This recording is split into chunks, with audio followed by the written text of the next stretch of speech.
Hey, what's up everybody, and welcome back. First off, Happy New Year. Thank you for returning for 2023. Today, we're going to be talking about the Honda CTX 700 DCT.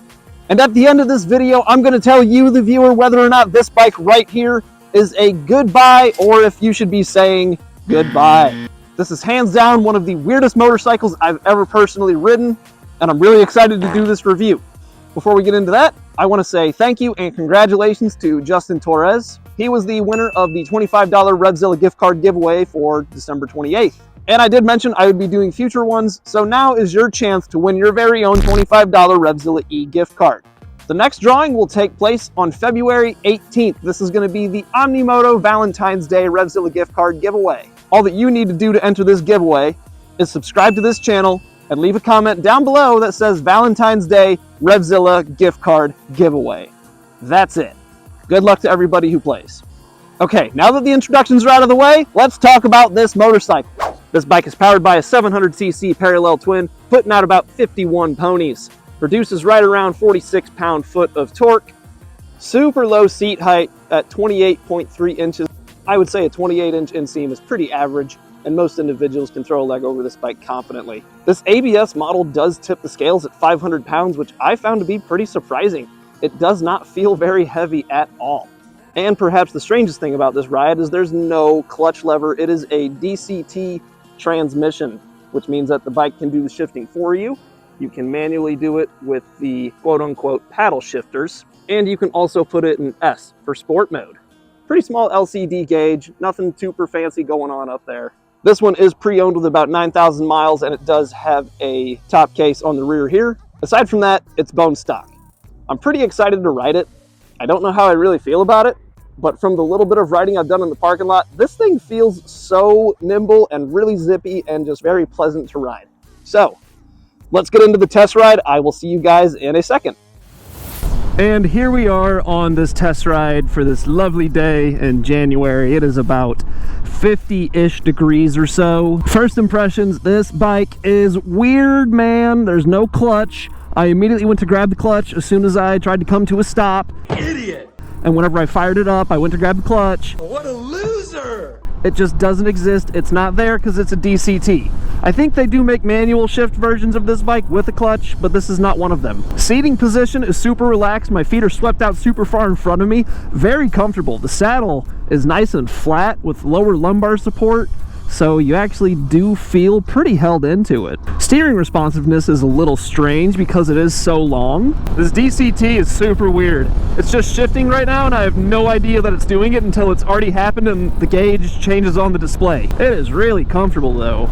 If you're 6'1", you're gonna fit this bike perfect. If you're a little bit shorter, you'd still fit really well. The tank is beveled out perfect so that you can hold on to the bike with your knees. I'm like locked into this thing. I feel so good on it right now. And if you own one of these, I'm sorry, but this is like if you were to identify motorcycles and put them in a category of Dork Mountain, this is like, I guess this isn't the apex of Dork Mountain, but man, this is really close to the peak of Dork Mountain. It's not quite the king of Dork Mountain. It's more like, I don't know, some medieval word for someone who's not a king. Prince. It's like the prince of Dork Mountain.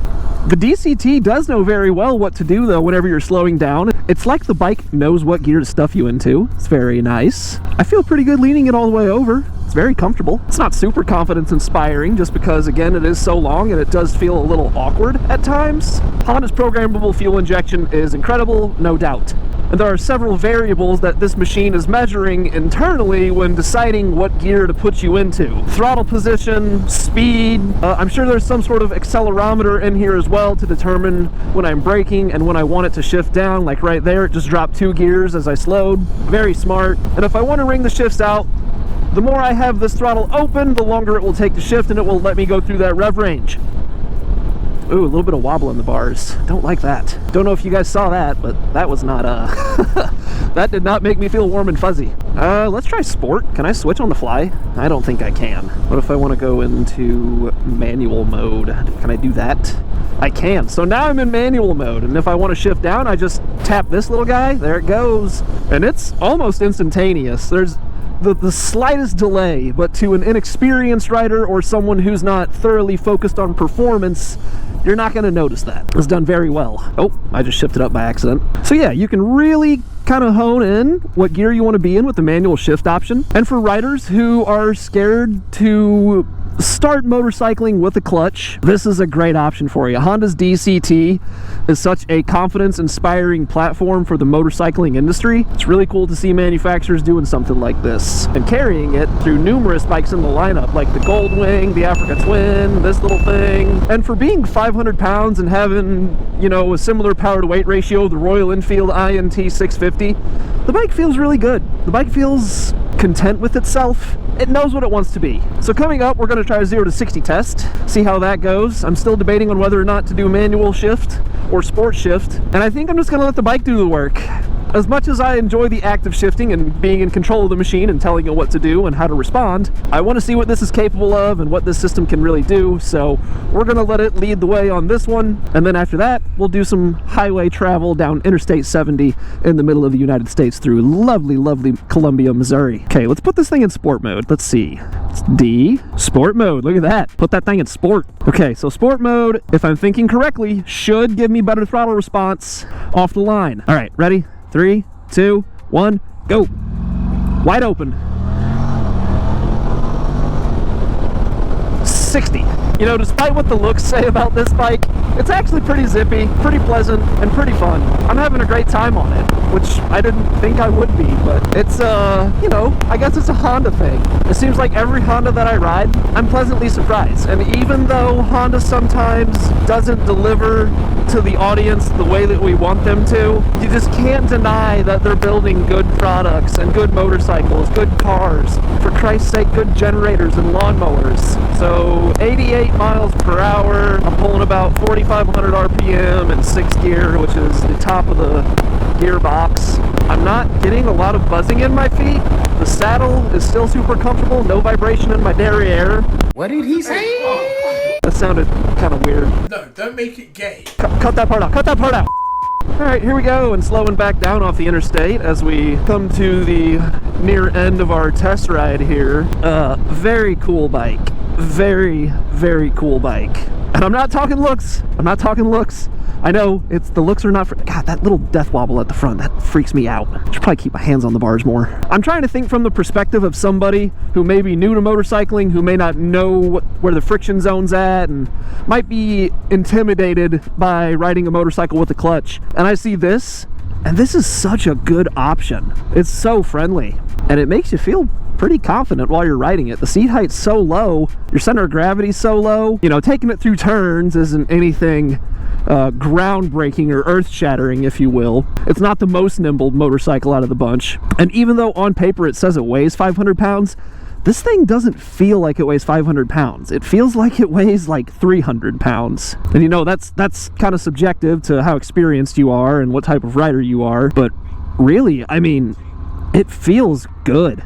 The bike feels really well done, balanced, and put together. It's very composed. So now that we're at the end of the test ride, I'm going to give you my verdict about this motorcycle and who I think should be buying it and who should not. Oh, you did a good job, Bessie. Great job. So, this was a little unexpected, weirdest bike I've ever ridden, but one of the most pleasant bikes I've ever ridden. Let's break this down. If you're a new rider and you want a motorcycle that's not going to intimidate you and give you the confidence you need to get yourself going, this is an incredible option. Alternatively, if you want to do some mild touring, say, you know, a couple 100 miles in a day, this is definitely something you could do that on, and without having to worry about that clutch, you can focus on your ride more and not worry so much about the other small details that go into operating a motorcycle with a standard transmission. And the same goes for new riders who don't want to be intimidated by a transmission that uses a clutch. This is such a good learning tool to hone your skills on two wheels and focus more so on balance and understanding the mechanics of a motorcycle and how it reacts when you do certain inputs. I don't even know what bike to compare this to. I don't know what else is out there. This is kind of in a weird category of its own, and I kind of love it. If any of the descriptors that I just listed off fit you, or you found something else that you like about this bike, then I would say this is a really good buy. Let's talk about who this bike is not for. If you're looking for incredible speed, maximum touring comfort, long-haul capability, adventure motorcycle capability, and the ability to be taken serious consistently whenever you roll up on your motorcycle, then I would say to you, and probably the vast majority of the motorcycling world, this is a goodbye. That's going to go ahead and wrap up the video. Thank you so much for watching. Remember, Valentine's Day, Revzilla gift card giveaway. You can get your chance to win a $25 Revzilla gift card. All you have to do is leave that comment and subscribe to this channel. If you enjoy this content, consider checking out some of my other videos. And while you're at it, leave a like on this video, drop me a comment, and again, do not forget to subscribe. I'm going to go ahead and wrap it up right here. Thank you guys so much for watching. Have a great day, and ride safe.